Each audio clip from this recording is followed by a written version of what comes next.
और इस ब्लॉक से लगातार 150 बच्चों का चयन विभिन्न प्रतियोगी परीक्षाओं के माध्यम से हो चुका है, जो अपने भविष्य को संवारने में जुट गए हैं। हम बात करेंगे आज पंकज सर से, एक ऐसा ज्वलंत और जीवंत उदाहरण शिक्षा के क्षेत्र में देना चाहते हैं जिससे बाकी लोग भी प्रेरणा ले सकें। कर सकता है, मैं पहले ही पहचान गया था इसको कि बच्चे के अंदर काबिलियत है, लेकिन इसके जो अभिभावक हैं वो ग्रामीण क्षेत्र के हैं, उतना सोच रखते नहीं हैं। थोड़ा सा कम बेसी हो सकता है, लेकिन विश्वास था कि वो पास हो जाएगी। मैंने इसकी सूचना उसके गार्जियन को जब मेरे पास कोचिंग में आया था तभी बता दिया था मैंने कि बच्ची निकाल लेगी एग्जाम, आप निश्चिंत रहिए।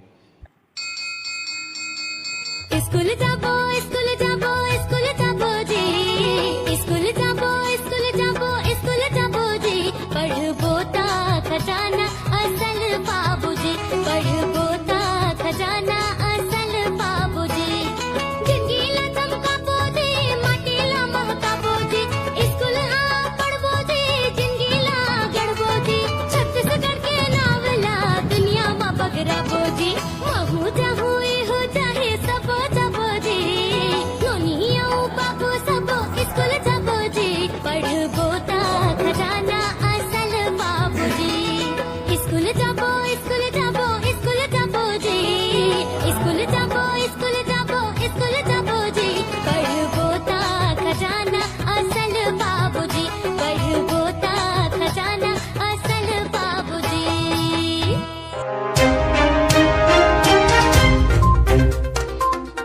कहते हैं प्रतिभा किसी चीज की मोहताज नहीं होती, लेकिन उस प्रतिभा को पहचानने की शक्ति एक गुरु में ही होती है जो उस प्रतिभा को पहचानता है।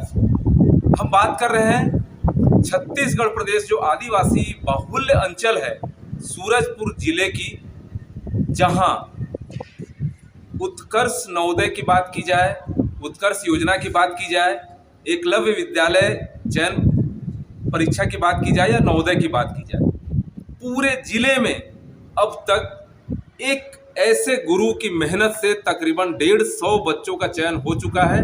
उनके भविष्य का निर्धारण कराने वाले आज हम उस गुरु से मिलाने वाले हैं। शिक्षा मंत्री का गृह जिला और उनका विधानसभा गौरवान्वित हो चुका है ऐसे शिक्षक को इस ब्लॉक में पाकर, जो अपनी मेहनत से बच्चों के भविष्य को निखारने का काम कर रहे हैं।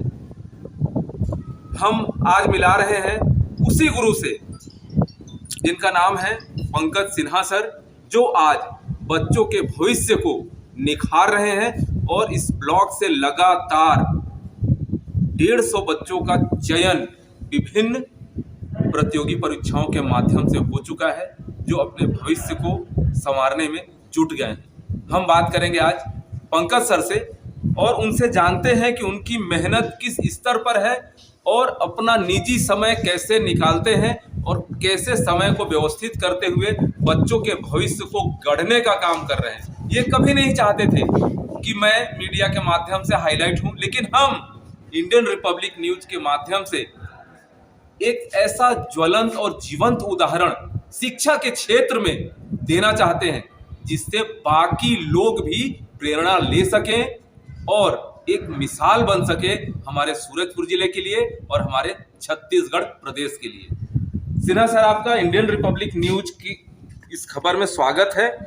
मैं डॉक्टर प्रताप नारायण सिंह आपसे यही सवाल करना चाहता हूं कि क्या कठिनाइयां होती हैं आपको टाइम मैनेजमेंट में, और ऐसे बच्चों को प्रतियोगी परीक्षाओं में चयनित कराने के लिए आपने कैसे शुरुआत की, कहां से प्रेरणा मिली और आज किस पायदान पर आप पाते हैं?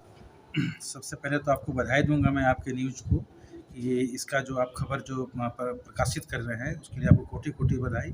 और मैं कोचिंग के बारे में आपको बताना चाहता हूं। जब इसकी प्रेरणा मुझे सर्वप्रथम हमारे भूतपूर्व बीओ जो थे जनार्दन सिंह के सौजन्य से, एक ऐसे ही भोजनालय में बैठे थे, ऐसी चर्चा हुआ कि कुछ करना चाहिए बच्चों को, आदिवासी बच्चे हैं जो ग्रामीण क्षेत्र, तो मुझे तो खैर पहले से पता था कि बच्चा कुछ कर सकता है, मैं पहले ही पहचान गया था इसको कि बच्चे के अंदर काबिलियत है। लेकिन इसके जो अभिभावक हैं वो गरीब क्षेत्र ग्रामीण क्षेत्र के हैं, उतना सोच रखते नहीं हैं। अब उनको ये पता नहीं है कि जवाहर उत्कर्ष क्या होता है, नवोदय क्या होता है, एकलव्य क्या होता है।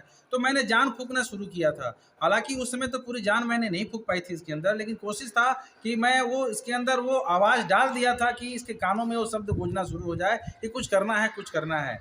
फिर कोचिंग में बच्चा सेलेक्ट होके आया तो पढ़ते गए, फिर उत्कर्ष की परीक्षा का फॉर्म आया, फॉर्म भरा गया। तब तक तो विद्यालय से हमारे कोचिंग में 135 में, चाहे ब्लॉक के हों चाहे जिले के, कुल मिला के 135 बच्चे थे। इसमें से सिर्फ एकलौता राम सेवक ही पैकरा था जो जवाहर उत्कर्ष का परीक्षा फॉर्म भरा था। तो मैंने सोचा कि इसको कोचिंग में पढ़ाना तो बड़ा असंभव है मेरे लिए, क्योंकि अब पूरे के पूरे बच्चे के साथ एक अकेले बच्चे को मैं ऑन द सिलेबस कैसे पढ़ाऊँ, क्योंकि बाकी बच्चे को दिक्कत होगा। फिर मैंने इसको सोचा कि खाली समय में, और इसके लिए विशेष रूप से घर में मैंने तैयारी की, अलग से नोट्स बनाए, अलग से पन्ने में लिख के लाता था उसके लिए। खाली समय में जब दोपहर का जब मध्याह्न भोजन होता था, उस बच्चे को बोलता था तुम 5 मिनट के अंदर खाना खाओ, कैसे खाओगे मुझे नहीं पता, जैसे भी खाना खा के तुम मेरे चैम्बर में आ जाओ, मेरे से पन्ना पकड़ो, अपने रूम में जाओ, बंद करके पढ़ाई करो। लगातार वो लड़का ऐसा करते गया और 15 दिन का मेहनत था। और परीक्षा से ठीक 1 सप्ताह पहले मुझे ये जानकारी मिला कि और बच्चे जवाहर उत्कर्ष के फॉर्म भरे हैं। तो उनके लिए मैं कुछ विशेष तो नहीं कर पाया, लेकिन फिर भी इतना किया कि बच्चे एक अच्छे नंबर तक पहुंच सके, लेकिन रिजल्ट में अपना स्थान नहीं बना पाए। इसका मुझे खेद है, और खेद रहेगा, है ना। जिसका मुझे उम्मीद था वो तो निकाल गया। रही बात दूसरी, जो आंचल भगत की बात कर रहे हैं, ये उनके पिता का नाम क्षेत्रपाल भगत है, जो मदनपुर के निवासी हैं और काफ़ी ग्रामीण परिवेश में रहते हैं। और यहाँ अपन प्रतापपुर में रहकर वार्ड क्रमांक 11 में रहते हैं, और अपना जीवन निर्वाह जो है टाइल्स का काम करते हैं और उसी से अपना जीवन निर्वाह कर रहे हैं। इनके 2 बच्चे हैं। पहले बच्चे को भी मैं नहीं पढ़ाया था, आज वो एकलव्य विद्यालय में पढ़ाई कर रहा है। और दूसरी बच्ची जो है आंचल भगत, जो पूरे ज़िले में 5वां स्थान लाई है, ये गौरव की बात है। जब मैंने उसे बताया तो उसके भी आंखों में आंसू छलकने लगा था। अब लड़की को भी बता दिया गया है इसकी सूचना, वो भी बहुत काफ़ी गौरवान्वित है। और मैंने परीक्षा से पहले 11 तारीख को घर में खुद टेस्ट लिया था मैंने। उस टेस्ट में भी बच्ची ने 86 नंबर लाया था। थोड़ा सा कम बेसी हो सकता है, लेकिन विश्वास था कि वो पास हो जाएगी। मैंने इसकी सूचना उसके गार्जियन को जब मेरे पास कोचिंग में आया था तभी बता दिया था मैंने कि बच्ची निकाल लेगी एग्ज़ाम, आप निश्चिंत रहिए, है ना। बस वही कहते हैं कि हौसला जीतता है, हथियार नहीं जीतता। और उसी हौसले के दम पर मैं आज इस मुकाम पर खड़ा हूँ। बस इतना ही कहना चाहूँगा।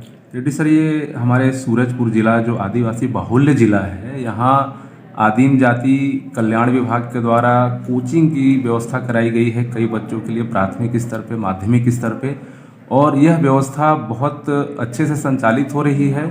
इसमें क्या योगदान है किन शिक्षकों का, और कैसी मेहनत है और क्या तैयारी है आगे की? आपके सराहना के लिए बहुत बहुत धन्यवाद।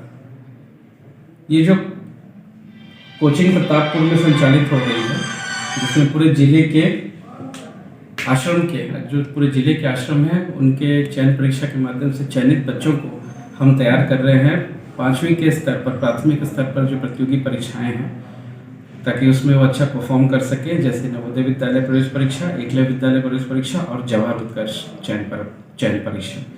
इनकी तैयारी के लिए हमने एक पहल किया है जिला प्रशासन और मंत्री जी के मार्गदर्शन में, उन्हीं के क्षेत्र में ये इसका संचालन किया जा रहा है। वहाँ एक शिक्षक हैं पंकज सिन्हा, जिन्हें हमने देखा, समझा, वो बच्चों के पीछे काफ़ी मेहनत करते हैं। प्रतियोगी परीक्षाओं के हिसाब से क्वेश्चन खुद तैयार करना, खुद जांचना और उनका असेसमेंट करना। तो आपका कैसा मार्गदर्शन रहता है उनको? उनके साथ साथ एक पूरी टीम को लगाया गया है कि ताकि बच्चों को लगातार उनका मार्गदर्शन मिलता रहे। और 24 घंटे निगरानी और छात्रावास की व्यवस्था के लिए जो अधीक्षक हैं, इनका भी बहुत महत्वपूर्ण रोल है, ताकि बच्चों को टाइम पे खाना मिल सके, नाश्ता मिल सके, और वो क्लास में 100% हमेशा उनकी उपस्थिति बनी रहे। और इसके अलावा जो सब्जेक्ट के टीचर्स हैं, वो भी अपना जो दायित्व उनको दिया गया है, अभी तक जो परिणाम दिख रहे हैं वो काफ़ी सराहनीय हैं, काफ़ी उत्साहजनक है, जो हमको मोटिवेट करते हैं। और अभी भविष्य में और प्रतियोगी परीक्षाएं होना है, एकलव्य विद्यालय प्रवेश परीक्षा और नवोदय विद्यालय प्रवेश परीक्षा। हम आशा करते हैं कि उसमें बहुत अच्छा पॉजिटिव हमारे लिए रहेगा कि ज़्यादा से ज़्यादा बच्चे हमारे उसमें चयनित कर पाएंगे। सर, आपका शुभ नाम और पद पर परिचय जानना चाहूँगा मैं। मेरा नाम है साइमन तिर्की। मेरा मूल पद है माध्यमिक शाला प्रधान पार्टी और पहिया में पदस्थ हूँ, लेकिन वर्तमान में मैं 2 संस्था का अधीक्षक बालक आश्रम रुड़की और बालक आश्रम सिमरा कला का कार्य कर रहा हूँ। साथ में सहायक विकासखंड शिक्षा अधिकारी का कार्य भी कर रहा हूँ। सर, उत्कर्ष योजना के अंतर्गत आपके आश्रम से एक बच्चे ने जिले में टॉप किया है, कितने गौरव की बात है और इस पे क्या कहना चाहेंगे आप? इसके लिए तो मैं सर्वप्रथम अपने स्टाफ जो है सबको मैं बधाई देना चाहता हूँ, सबके सहयोग से, और एक मत हो कि जो काम कर रहे हैं और पूरे लगन के साथ, और उसी का परिणाम आज हमको देखने को मिल रहा है। आगे के लिए हम लोग और ज़्यादा परिणाम देखने के लिए हम लोग भी कोशिश कर रहे हैं कि अधिक से अधिक बच्चों का चयन हो। जी, अभी तक आपके जो आश्रम में पंकज सर हैं, उनका क्या योगदान रहा है, और जो शुरू से ही कोचिंग की प्रथा चालू की गई प्रतापपुर में, क्या रोल रहा उनका आपके मार्गदर्शन में? पंकज सर का जब से हमारे विकासखंड स्तर का जो प्रशिक्षण चला है, उसी समय से पूरा भूमिका निभाते आ रहे हैं। और वर्तमान में जो हमारे संस्था में जो कोचिंग हमारे एसी सर जो हम लोग को जिम्मेदारी देके 50 बच्चों को यहाँ पर सौंप दिया गया है, उसको लेके पंकज सर को मैं काम पूरा फ्री हैंड होके आप अपना काम कीजिए और हम लोग को अच्छा से अच्छा रिजल्ट देना मेन मकसद है, और उसमें हम लोग खरा उतर सकें, इसलिए मैं पूरा पंकज सर को जिम्मा दे दिया। Thank you. आपका शुभ नाम क्या है? मेरा नाम छत्रपाल बबलू के नाम से जानते हैं लोग। आपके दोनों बच्चों का सिलेक्शन यहाँ हुआ, अभी उत्कर्ष जवाहर उत्कर्ष के लिए आपकी बच्ची का चयन हुआ है, इसमें किसकी मेहनत है और क्या है, कैसे सिलेक्शन है उसमें? वो क्या सर, सवेरे इनको ट्यूशन के लिए 6 बजे ले जाता था सवेरे ट्यूशन के लिए। हाँ। तो क्या पंकज सिन्हा के यहाँ, और पहले शाम को ले जाता था तो यह बच्ची थक जाती थी, तो फिर बोले कि नहीं सवेरे पहुँचाना। मेरे को समय का डिफरेंस हो रहा था, तब पर मैं उनके बोलने से, पंकज जी से बोलने से मैं सवेरे पहुँचा। कितने दिनों की तैयारी में आपकी बच्ची ने जवाहर उत्कर्ष योजना में परीक्षा को निकाला है? 20 दिन की तैयारी में 20 दिन तैयारी की है उनके। क्या नाम है बेटा आपका? राम सेवक प्रकाश। तो राम सेवक, जवाहर उत्कर्ष में आपका चयन हुआ है, आपको कैसा लग रहा है? अच्छा। आपको कौन पढ़ाया? आप जवाहर उत्कर्ष में आपका चयन हुआ? पंकज सर। कैसा पढ़ाते हैं बेटा पंकज सर? अच्छा। क्या बोलना चाहेंगे आप पंकज सर के लिए? बोलिए। अच्छा, चलिए।